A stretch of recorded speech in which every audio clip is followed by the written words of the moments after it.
Alors la dernière fois, nous avons vu les activités quotidiennes en anglais, routine du matin. Aujourd'hui, on va continuer et clôturer cette série avec les routines de la journée.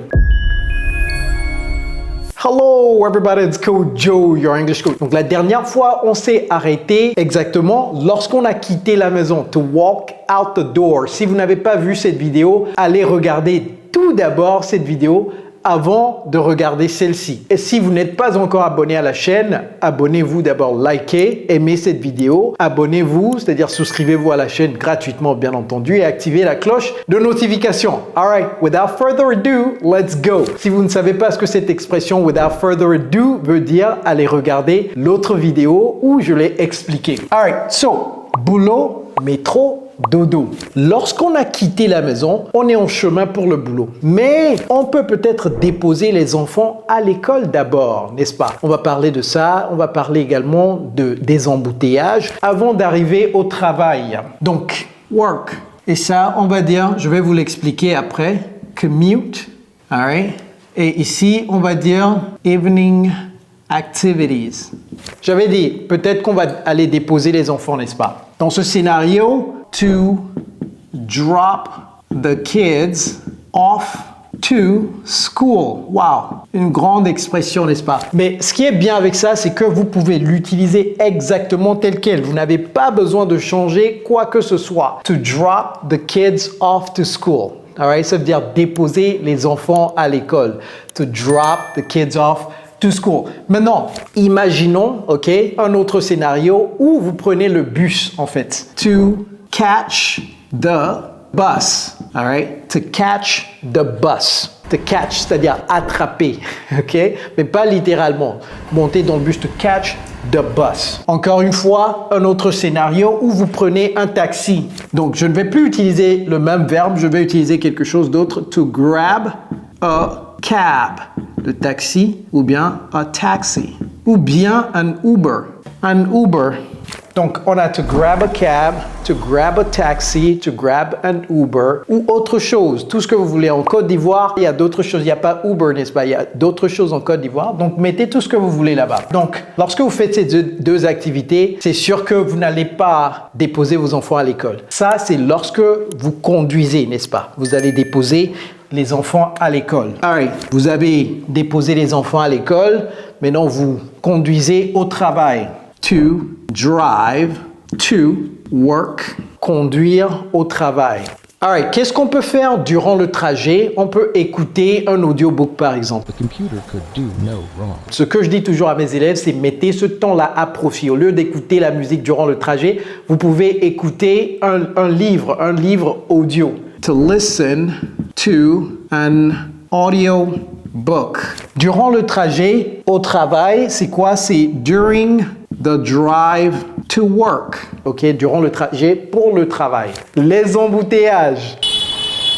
Où que vous soyez à Abidjan, à Douala, Yaoundé, au Gabon, partout, même au Maroc, pour aller au travail, il y a beaucoup d'embouteillages. Comment dit-on cela en anglais? Ah, j'ai déjà même écrit le T. Traffic jam. Traffic jam, c'est embouteillage. Alright? Il y a un autre mot pour ça, une autre expression que 99% des francophones qui apprennent l'anglais ne connaissent pas. Je vous l'apprends tout de suite, bien entendu. Bumper to bumper traffic. Ah, ça, c'est une expression très raffinée. Vous utilisez ça, les gens vont penser que vous êtes bilingue. Donc, faites très attention avant d'utiliser ça. Bumper to bumper traffic. Qu'est-ce que ça veut dire tout simplement? C'est pare-choc. Les pare-chocs sont vraiment proches les uns des autres, ok? Bumper, c'est le pare-choc. Bumper to bumper traffic, all right? Donc, vous pouvez dire, there was a lot of traffic jam on the road this morning. There was a lot of traffic jam on the road this morning. On a fait tout ça et maintenant, on est arrivé au travail. Donc, arriver au travail, comment est-ce que ça se dit en anglais? Ce n'est pas to go to work. To go, c'est aller. Maintenant, arriver au travail, c'est quoi? C'est to get. Quelle préposition va-t-on utiliser? Est-ce que c'est to get at work, to get in work, to get from work, to get on work? No, no, no. To, okay? To get to work. To get to work. Je vais profiter pour expliquer une erreur que j'entends très souvent les francophones commettre. C'est quoi? Aller au travail. Ce que j'entends très souvent, c'est to go, aller au bureau, to go to office. J'entends également to go to the work. Les deux ne sont pas corrects. To go to office manque quelque chose. Un ingrédient très important, c'est l'article défini ici. Il manque quelque chose ici. Donc c'est to go to the. Le the ici, il ne faut pas l'oublier. To go to the office. Ah, la prononciation. Vous voyez ce que je viens de faire? J'ai dit to go to the office lorsque je parlais plus rapidement. Pourquoi? Parce que le mot qui suit the commence par une voyelle. Donc ce n'est plus the, c'est the. J'ai tellement de leçons à faire sur cette chaîne, c'est pourquoi c'est très important de vous abonner si vous n'êtes pas déjà abonné. J'ai plein de choses. Donc, to go to the office, to go to the office. Si vous voulez utiliser work, j'ai déjà expliqué ça, c'est to go to work, tout simplement, sans l'article défini. To go to work. All right, to go to the office, to go to work. Arriver au travail, to get to work. Quelles sont les tâches qu'on peut faire au travail, par exemple? Une réunion, to go to a meeting. A client meeting. Donc, vous pouvez mettre tout ce que vous voulez ici. A client meeting. Ou bien to go to a board meeting. Ou bien to meet with a client. To meet ou bien to meet up with a client. Lorsque vous arrivez au travail, qu'est-ce que vous faites en premier? Vous checkez votre email, n'est-ce pas? To check your email. Quoi d'autre comme activité au travail? To answer the phone. To answer the phone. To go to a meeting, to check your email, to answer the phone, to do a presentation, to read a report, to meet with your boss, to meet with your team, votre équipe. Les réunions du lundi matin, là, comment ça s'appelle? Monday morning meetings. Je mets meetings là-bas parce que c'est chaque semaine. Monday morning meetings. Réunion des lundis matin. All right. Donc, être coincé dans un embouteillage. To be stuck in a traffic jam. To be stuck in a traffic jam. Être coincé dans un embouteillage. To be stuck in a traffic jam. Ne dites pas to be stuck in a bumper-to-bumper traffic. C'est pas raffiné. To be stuck in a traffic jam. OK? Simple. All right? Et ici, vous pouvez dire I got to work at. Donc, c'est ça la préposition. I got to work. Got, passé simple. I got to work at 8 a.m. J'étais en retard au travail. I was late to work. OK? Ou bien I was late for work. Ou bien même I was late at work. Mais bon, dites plutôt I was late for work. Don't be late for work. All right? Ne soyez pas en retard, c'est tout. Donc, je ne vais pas l'écrire. Comme ça, vous n'aurez pas à dire « Oh, I'm sorry, je suis désolé, je regrette d'être en retard au travail. » Donc, je ne vais même pas l'écrire, ok? Ça ne va pas être dans notre scénario, mais sachez tout simplement, s'il y a quelqu'un qui vient en retard, il faut lui demander « Why are you late for work? » Ok? Encore une fois, si vous n'êtes pas déjà souscrit à la chaîne, vous savez ce que vous devriez faire et j'espère que vous avez déjà aimé la vidéo. Activez également la cloche de notification pour ne pas rater mes vidéos. Let's go! Métro.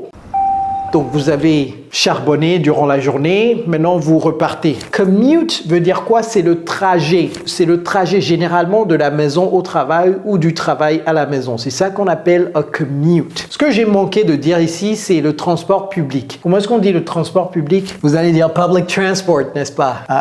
Public transportation.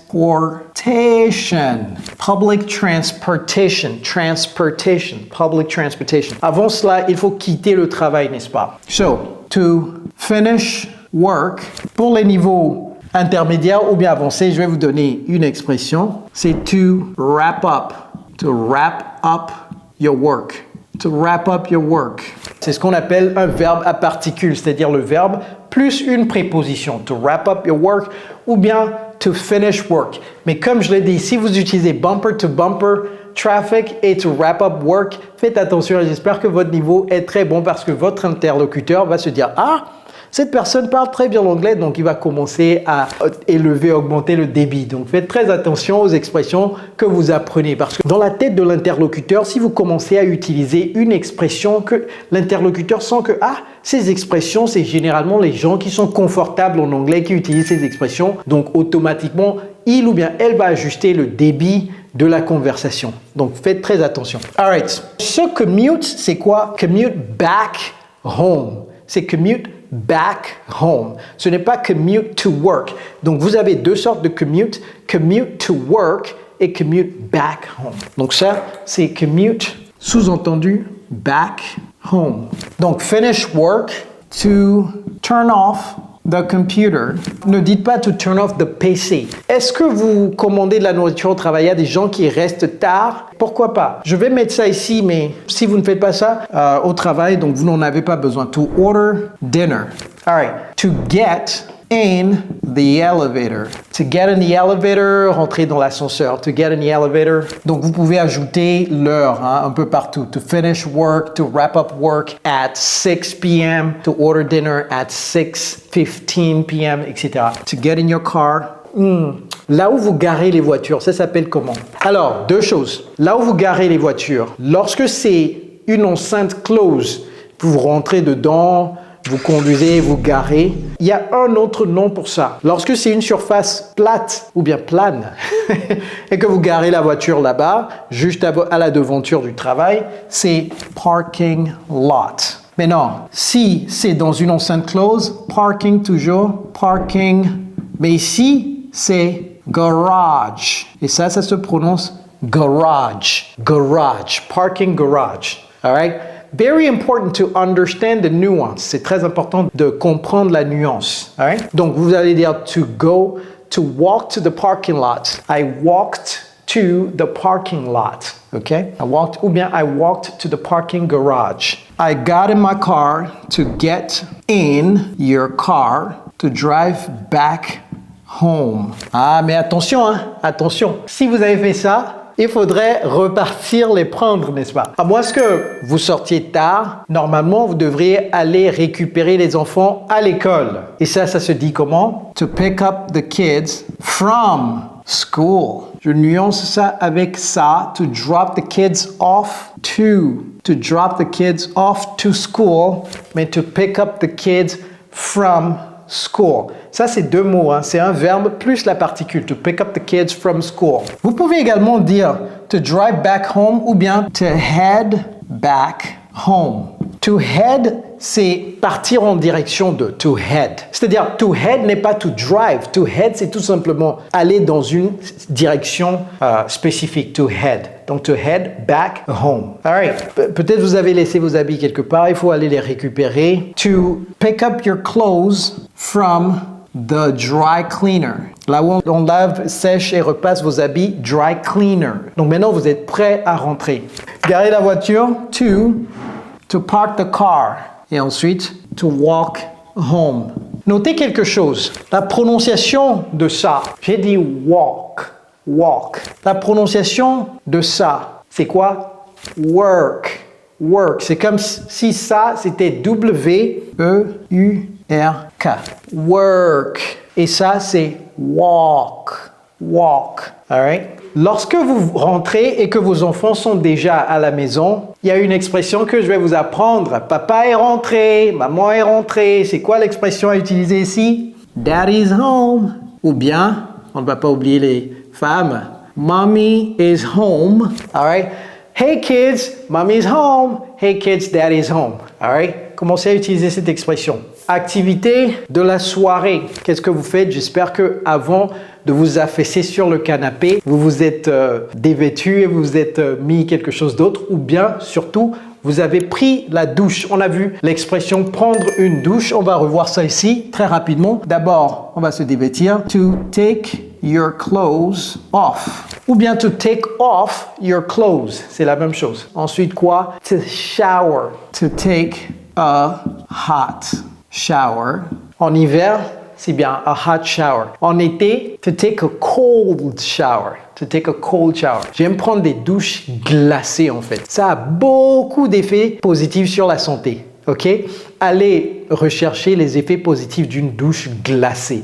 Mes douches sont extrêmement glacées. Alright. Ou bien, si c'est le vendredi, comme je l'avais mentionné dans cet épisode où j'ai parlé des routines du matin, allez regarder cet épisode. J'ai parlé de prendre un bain. Qu'est-ce que j'avais dit? To take a bath. Donc vous avez fait ça, vous avez fait tout ça, vous êtes mis une tenue de maison. To put on house clothes. Et ensuite, to sit on the couch. Ok, s'asseoir sur le divan. Ce que je ne vous je ne vais pas dire ce que je ne vous recommande pas. Ce que je voulais dire, c'est quoi? Si vous travaillez en entreprise et que vous avez de grandes idées pour entreprendre dans le futur, lorsque vous rentrez à la maison et après avoir pris une douche, il ne faut pas s'asseoir sur le divan en train de regarder le journal de 20 heures. Il faut s'asseoir sur son ordinateur en train de charbonner sur vos projets d'avenir. Ça, c'est juste un conseil. Hein? Vous n'avez pas besoin de le prendre. Vous n'avez pas besoin de le suivre. Mais je vous assure que lorsque j'ai pris cette décision, j'ai pu quitter un fonds de gestion de capitaux financiers propres où on était 6 à gérer plus de 2 milliards d'euros.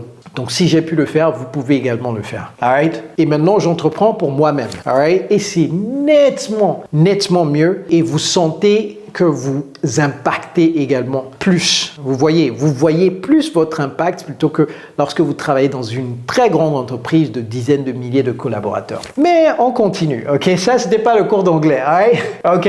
To sit on the couch, on va mettre ça, mais également on va mettre to sit in front of your computer. To sit on the couch. Divan, c'est couch, ok? Ou bien sofa. Mais les Américains n'utilisent pas trop sofa, ils disent tout simplement couch. Alright? To sit on the couch ou bien to work on personal projects. Et si c'est juste un seul projet, c'est to work on a personal project. Sans le S là-bas. Alright? Ensuite, quoi? Il faut mettre quelque chose dans le ventre, n'est-ce pas? To cook dinner. Si vous aimez faire la cuisine, to cook dinner ou bien to prepare dinner. Ok, donc to cook dinner ou bien to prepare dinner. Donc, l'épisode passé, j'ai dit quoi? Prendre le déjeuner, prendre le petit déjeuner, prendre le dîner, prendre un verre, un pot avec quelqu'un, ce n'est pas to take. Oui, le verbe prendre, c'est to take, mais l'expression prendre le dîner, c'est quoi? C'est to have dinner. To have dinner. Ce n'est pas to take dinner, tout le monde. OK? On va mettre quelque chose ici. Je me suis rappelé quelque chose en parlant de nourriture et de pot. Prendre un pot avec des collègues. Comment est-ce qu'on peut dire cela? To grab ou bien to have a drink with co-workers. Les collègues, co-workers ou bien colleagues. Co-workers. To grab a drink ou bien to have a drink. Ce n'est pas to take a drink. All right? To have dinner, et ensuite quoi? Après to have dinner, to... Est-ce que vous lavez vos assiettes? Si vous lavez vos assiettes, il faut le mettre to wash the dishes, ok? To wash the dishes, c'est important. Lorsque vous mangez, il faut laver les assiettes, n'est-ce pas? To watch, on va contraster les deux prononciations tout de suite. J'ai pas fait exprès, hein? To watch Netflix. Qu'est-ce qu'on va contraster ici? Ça, c'est wash. To wash, to wash. Ça, c'est to watch. C'est la même chose que la montre que vous portez, watch. Mais ça, c'est sh. Ça, c'est ch. Si vous avez des enfants à bas âge, lorsque vous les faites coucher, en anglais, on dit to put the kids to bed. To put the kids to bed. Et vous-même, to head to... Vous vous rappelez ça? To head. On a parlé de head ici, n'est-ce pas? To head. Aller en direction de. To head to bed. All right. Oh, to set your alarm pour le matin. OK? To set your alarm. Ou bien alarm clock. To set your alarm clock. Alors, attention. To head to bed, ça signifie que vous n'avez pas regardé la télévision au lit. OK? Admettons que vous ayez regardé la télévision au lit. Donc, cette expression, on dira plutôt to go to sleep. Et donc ça doit venir après ceci. Parce que ça, c'est venu avant ceci parce que vous allez en direction de la chambre et ensuite, vous avez réglé l'alarme. Vous comprenez? Donc, to go to sleep. To go to sleep. Voilà! Wow! Everybody listen! Ça, c'est les routines de la journée et de la soirée. Combinées avec les routines du matin, maintenant vous avez assez de vocabulaire, de bagages d'expressions et de mots-clés que vous pouvez utiliser tous les jours pour exprimer ce que vous faites dans la journée. OK? Very, very important. Lorsque vous apprenez tout ça, ne le bûchez pas. I don't want you guys to memorize it. Instead, plutôt, utilisez-les dans des phrases. Comme par exemple, le matin, lorsque vous partez déposer les enfants à l'école, il faut vous-même vous répéter que I'm dropping my kids off to school, okay? I'm catching the bus. I'm grabbing a cab. I'm taking a taxi. On peut également dire to take a cab ou bien to take a taxi, to take an Uber. I'm listening to an audiobook. Donc, lorsque vous faites ces phrases-là, vous faites des phrases verbalement, donc il ne faut pas non plus les faire en tête. Lorsque vous faites tout ça verbalement, votre cerveau va naturellement mémoriser ou bien cristalliser ces expressions. Very important. All right, everybody, il y a toujours des gens qui regardent cette vidéo sans être souscrits à la chaîne. Ça, c'est un péché. Allez vous souscrire à la chaîne, likez la vidéo, souscrivez-vous, activez la cloche de notification. Moi, mon nom, c'est Coach Kojo. It's Kojo, your English coach. Take care, everybody.